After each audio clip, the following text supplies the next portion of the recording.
The Gift of the Magi by O. Henry. $1.87. That was all. And 60 cents of it was in pennies.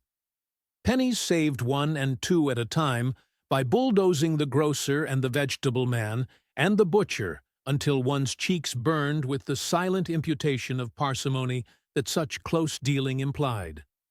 3 times Della counted it. $1.87. And the next day would be Christmas.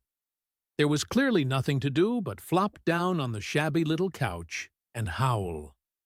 So Della did it, which instigates the moral reflection that life is made up of sobs, sniffles, and smiles, with sniffles predominating.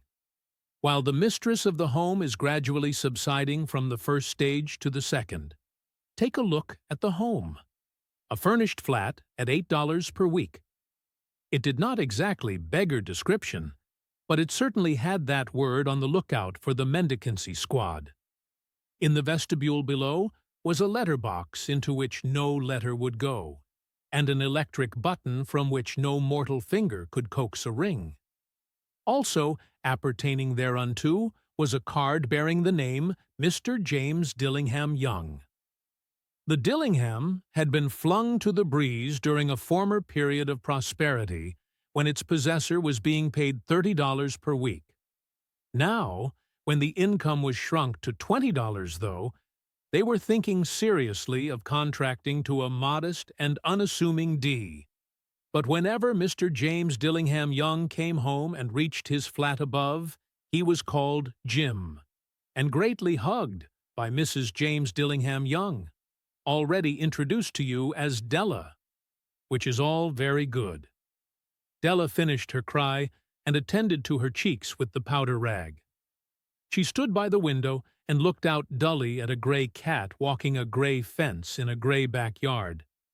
Tomorrow would be Christmas Day, and she had only $1.87 with which to buy Jim a present. She had been saving every penny she could for months, with this result. $20 a week doesn't go far. Expenses had been greater than she had calculated. They always are. Only $1.87 to buy a present for Jim. Her Jim. Many a happy hour she had spent planning for something nice for him. Something fine and rare and sterling. Something just a little bit near to being worthy of the honor of being owned by Jim. There was a pier glass between the windows of the room. Perhaps you have seen a pier glass in an $8 flat. A very thin and very agile person may, by observing his reflection in a rapid sequence of longitudinal strips, obtain a fairly accurate conception of his looks. Della, being slender, had mastered the art. Suddenly, she whirled from the window and stood before the glass. Her eyes were shining brilliantly, but her face had lost its color within 20 seconds. Rapidly, she pulled down her hair and let it fall to its full length. Now, there were 2 possessions of the James Dillingham Youngs in which they both took a mighty pride. One was Jim's gold watch that had been his father's and his grandfather's. The other was Della's hair. Had the Queen of Sheba lived in the flat across the air shaft, Della would have let her hair hang out the window some day to dry just to depreciate Her Majesty's jewels and gifts. Had King Solomon been the janitor with all his treasures piled up in the basement, Jim would have pulled out his watch every time he passed, just to see him pluck at his beard from envy. So now Della's beautiful hair fell about her rippling and shining like a cascade of brown waters. It reached below her knee and made itself almost a garment for her. And then she did it up again, nervously and quickly. Once she faltered for a minute and stood still while a tear or two splashed on the worn red carpet. On went her old brown jacket. On went her old brown hat. With a whirl of skirts, and with the brilliant sparkle still in her eyes, she fluttered out the door and down the stairs to the street. Where she stopped, the sign read, Man, Sofroni, hair goods of all kinds. One flight up, Della ran and collected herself, panting. Madam, large, too white, chilly, hardly looked the Sofroni. "Will you buy my hair?" asked Della. "I buy hair," said Madam. "Take your hat off, and let's have a sight at the looks of it." Down rippled the brown cascade. $20, said Madam, lifting the mass with a practiced hand. "Give it to me quick," said Della. Oh, and the next 2 hours tripped by on rosy wings. Forget the hashed metaphor. She was ransacking the stores for Jim's present. She found it at last. It surely had been made for Jim and no one else. There was no other like it in any of the stores, and she had turned all of them inside out.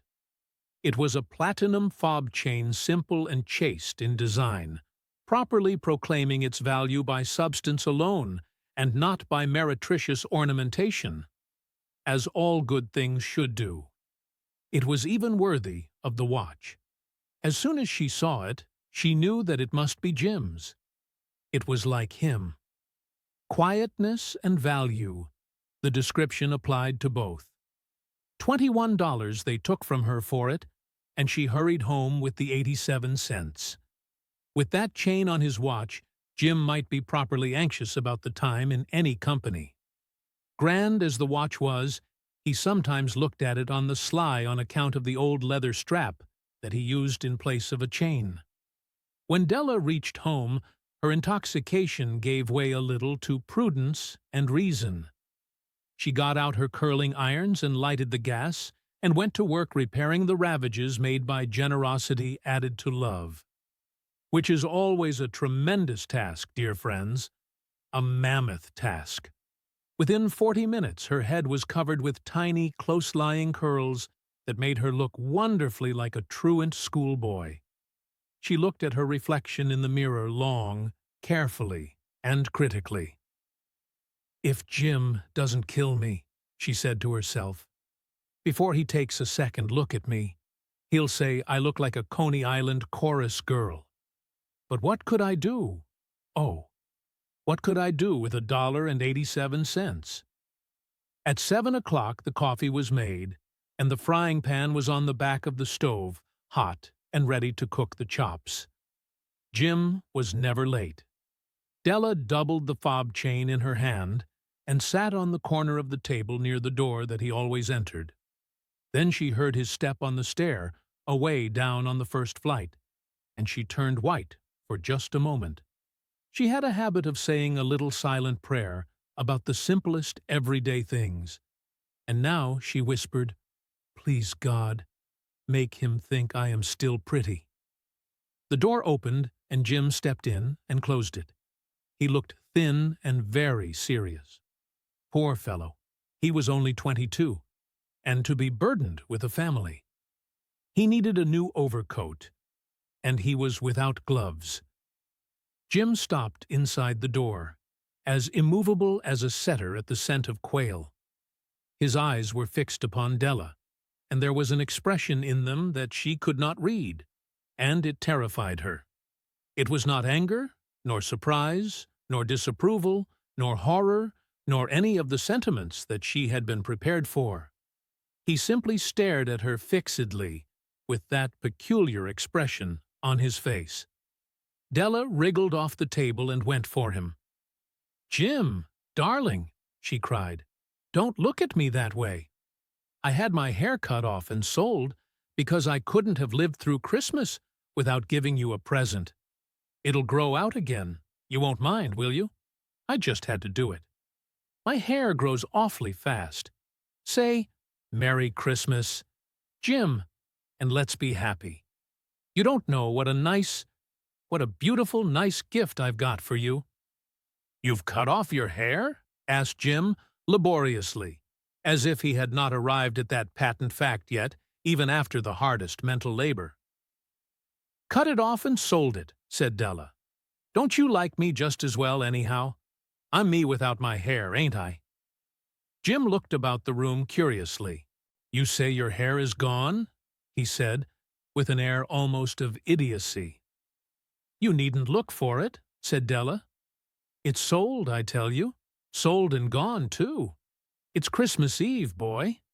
Be good to me, for it went for you. Maybe the hairs of my head were numbered, she went on with sudden serious sweetness. But nobody could ever count my love for you. Shall I put the chops on, Jim? Out of his trance, Jim seemed quickly to wake. He unfolded his Della. For 10 seconds let us regard, with discreet scrutiny, some inconsequential object in the other direction.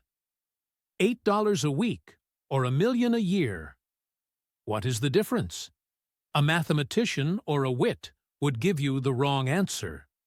The Magi brought valuable gifts, but that was not among them. This dark assertion will be illuminated later on. Jim drew a package from his overcoat pocket and threw it upon the table. "Don't make any mistake, Dell," he said, "about me. I don't think there's anything in the way of a haircut or a shave or a shampoo that could make me like my girl any less. But if you'll unwrap that package, you may see why you had me going a while at first." White fingers and nimble tore at the string and paper. And then an ecstatic scream of joy. And then, alas, a quick feminine change to hysterical tears and wails, necessitating the immediate employment of all the comforting powers of the lord of the flat. For there lay the combs, the set of combs, side and back, that Della had worshipped long in a Broadway window. Beautiful combs, pure tortoiseshell, with jeweled rims, just the shade to wear in the beautiful vanished hair. They were expensive combs, she knew, and her heart had simply craved and yearned over them without the least hope of possession. And now they were hers. But the tresses that should have adorned the coveted adornments were gone. But she hugged them to her bosom, and at length she was able to look up with dim eyes and a smile and say, "My hair grows so fast, Jim." And then Della leaped up like a little singed cat and cried, "Oh, oh!" Jim had not yet seen his beautiful present. She held it out to him eagerly upon her open palm. The dull, precious metal seemed to flash with a reflection of her bright and ardent spirit. "Isn't it a dandy, Jim? I hunted all over town to find it. You'll have to look at the time 100 times a day now. Give me your watch. I want to see how it looks on it." Instead of obeying, Jim tumbled down on the couch and put his hands under the back of his head and smiled. "Dell," said he, "let's put our Christmas presents away and keep 'em a while. They're too nice to use just at present. I sold the watch to get the money to buy your combs. And now, suppose you put the chops on." The Magi, as you know, were wise men, wonderfully wise men, who brought gifts to the babe in the manger. They invented the art of giving Christmas presents. Being wise, their gifts were no doubt wise ones, possibly bearing the privilege of exchange in case of duplication. And here I have lamely related to you the uneventful chronicle of two foolish children in a flat who most unwisely sacrificed for each other the greatest treasures of their house. But in a last word, to the wise of these days, let it be said that of all who give gifts, these two were the wisest. Of all who give and receive gifts, such as they are wisest. Everywhere they are wisest. They are the Magi.